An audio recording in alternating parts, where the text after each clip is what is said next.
Мы можем спокойно наливать воду из-под крана и ставить чайник.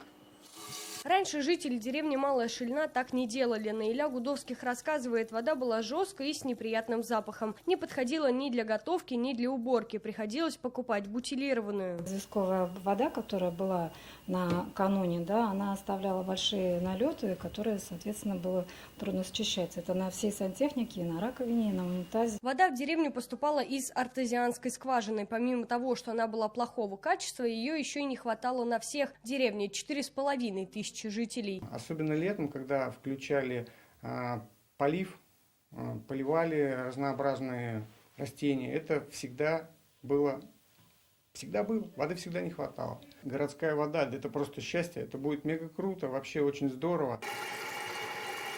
С этой проблемой жители обращались в администрацию уже много лет, но не хватало средств на такое масштабное строительство. В этом году району из федерального бюджета выделили более 400 миллионов рублей по национальной программе «Чистая вода». Эта насосная станция, несомненно, важная, но все-таки малая часть системы водоснабжения. Основной пласт работы прячется под землей. Здесь проложены 26 километров труб, по которым из города в район течет чистая вода.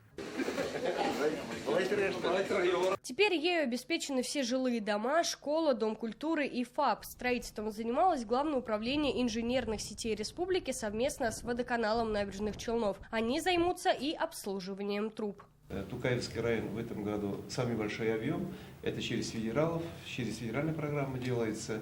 И я рад, что мы своевременно могли завершить тот, значит, объем, который мы брали на себя. Мы же зимой начали, здесь болотистые места были. Вот эта вода, она сколько можете поливать, сколько можно, значит, спокойно мыться. Никогда в душе воды не закончится.